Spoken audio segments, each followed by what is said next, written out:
여러분 반갑습니다. 오늘은 3. 공업의 입지 유형에 대해서 살펴보겠습니다.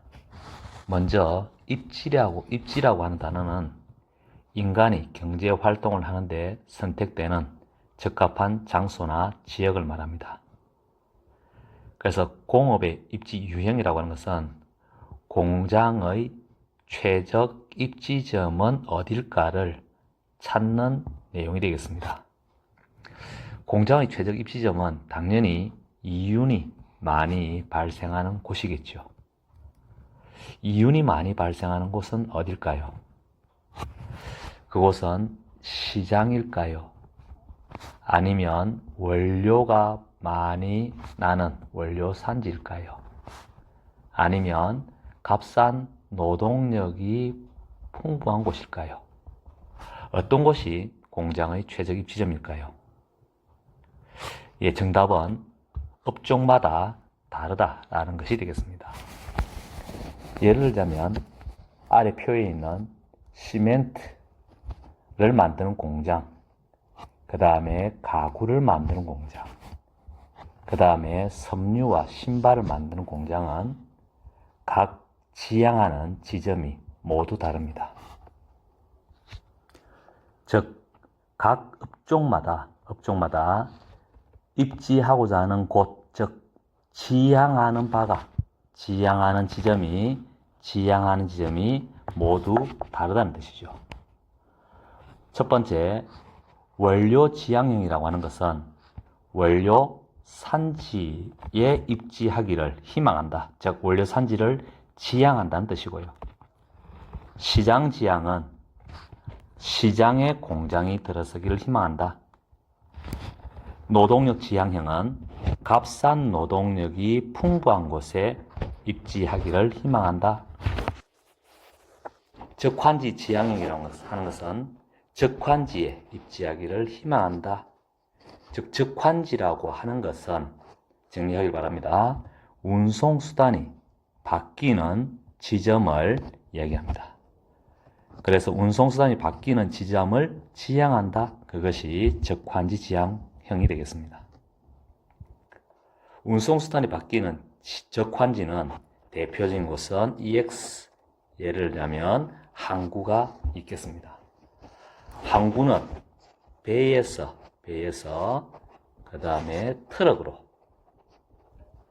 트럭에서 배로 운송수단이 바뀌는 곳이죠.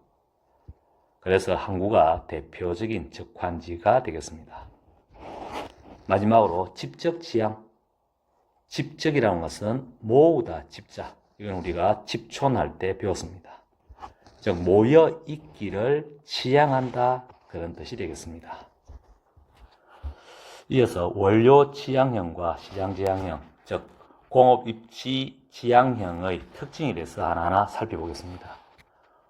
원료 산지에 공장이 들어서기를 희망하는 경우는 제조 과정에서 무게나 부피가 감소할 때, 즉 이만큼의 원료를 이용해서 이 정도의 제품을 만들어낸다면 작은 녀석을 운반할 때 우리는 운송비를 절약할 수 있겠죠. 그래서 이런 경우에는 원료 산지에다가 공장을 짓기를 희망합니다. 대표적인 업종이 바로 시멘트가 되겠습니다. 석회 속에 많은 불순물을 제거하고 시멘트를 만들었을 때 그 부피는 감소하게 되겠죠. 무게 역시 마찬가지입니다. 두 번째, 원료의 부패나 파손이 우려되는 경우입니다. 대표적인 것은 통조림을 만드는 업종이 되겠습니다. 통조림은 여러분들이 좋아하는 즐겨 먹는 참치캔을 만든다고 가정해 봅시다. 그러면 참치캔을 만드는 공장은 해안가에 있을까요? 내륙에 있을까요? 그것은 당연히 해안가에 있어야만이 참치를 운반하는 그 거리는 줄어들겠지요.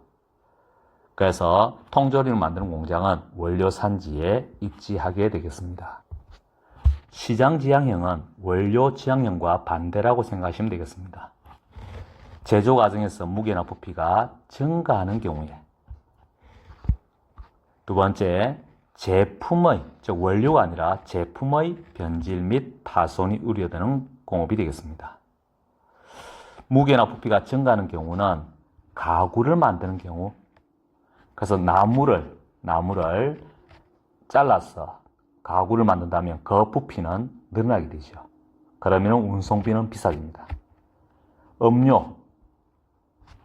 음료수를 만들고 그것을 병에 집어넣어서 판매를 한다면 병 때문에 음료를 집어넣는 병 때문에 그 무게와 부피는 증가되죠. 그래서 이러한 경우는 당연히 시장에 가야 되겠습니다. 두 번째, 제품의 변질 파손이 우려되는 경우는 즉 과자를 만드는 것, 제빙 아이스크림을 만드는 것, 유리를 만드는 것, 이 녀석들은 제품이 깨어지거나 파손될 우려가 큽니다. 그래서 이런 경우는 시장 근처로 가야 되겠죠. 시장 지향형의 세 번째는 소비자와 자주 만나야 되는 경우입니다. 소비자와 자주 만나야 되는 경우는 대표적인 것이 인쇄 출판업이 되겠습니다. 이 업종은 펄프가 많이 나는 산림 지역이 아닌 소비시장, 즉 대도시에 주로 발달하게 됩니다. 노동력 지향형은 값싼 노동력이 풍부한 곳을 지향하는 겁니다. 특징은 당연히 생산비 중에서 인건비의 비중이 큰 공업입니다. 주로 제품을 수작업을 통해서 만드는 경우가 되겠죠. 대표적인 것은 섬유, 신발 이런 업종이 되겠습니다. 참고로 섬유라고 하는 뜻은 실을 만드는 재료가 되는 털 모양의 물질을 는 섬유라고 합니다. 적환지 지향형, 이것은 운송수단이 바뀌는 지점, 즉 항구에 공장을 세우기를 희망하는 경우입니다. 이 공업의 특징은 원료를 해외 수입에 의존하는 업종이 되겠습니다. 우리나라에서 100% 원료를 수입하는 것은 석유가 되죠. 그래서 석유에서 기름을 뽑아내는 정유공업. 그래서 이 정유공장들은 전부 다 해안가에 있다는 거죠. 대표적인 곳은 우리 영남권에 보면 울산, 전라남도의 여수, 충청남도의 서산이 있죠. 두 번째, 제철공업입니다. 제철공업의 주 원료는 철광석이죠. 철광석의 99%는 수입에 의존합니다. 그래서 제철소 역시 해안가에 입지하더라는 거죠. 항구에. 대표적인 곳은 포항에 있는 제철소, 그 다음에 전라남도에는 광양에 있는 제철소, 충청남도에는 당진에 있는 제철소가 있지요.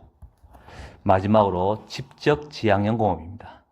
모여있기를 희망하는 공업이죠. 특징으로는 한 가지 원료로 여러 제품을 만드는 계열화되어 있는 공업이라고 합니다. 여기서 계열이라고 하는 것 정리해 주시고요. 한 갈래로 연결되는 계통이나 조직을 우리는 계열이라고 하죠. 대표적인 것은 석유화학공업이 있습니다.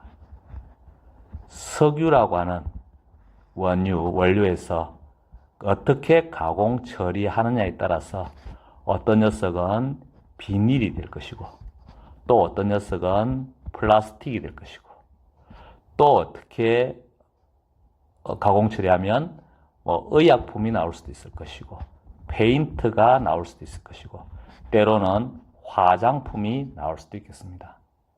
그래서 석유화학공업들, 즉 플라스틱을 만들고 비닐을 만들고 화장품을 만들고 의약품을 만들고 페인트를 만드는 이런 공장은 이 석유라고 하는 기본 원료를 만드는 이 지점 주변에 다 붙어 있어야 된다는 거죠. 그래서 이것을 우리는 집적 지향형 공업이라고 합니다. 석유화학공업. 두 번째로 제품 생산에 많은 부품이 필요로 하는 조립형 공업. 이런 경우에도 많은 부품 공장들은 끼리끼리 모여 있어야 된다. 즉 한 장소에 모여 있는 것이 운송비를 아낄 수 있다는 거죠.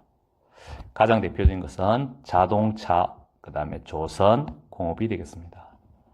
참고로 얘기하면 자동차는 약 2만여 종의 부품, 즉 2만 개 정도의 부품을 조립해서 만든다고 합니다. 그래서 자동차는 2만 개의 부품을 만들고 난 다음에 조립하는 것이기 때문에 기계 산업의 꽃이다 라는 표현을 쓰기도 합니다. 자, 그래서 여기까지가 3공업의 입지 유형이 되겠습니다. 즉, 공장은 어느 곳에 입지를 할까? 그것은 이윤이 많이 발생하는 곳이다. 이윤이 많이 발생하는 곳은 업종마다 다 다르더라. 그래서 각 업종들은 서로 지향하는 지점이 다 다르더라 라고 하는 거죠.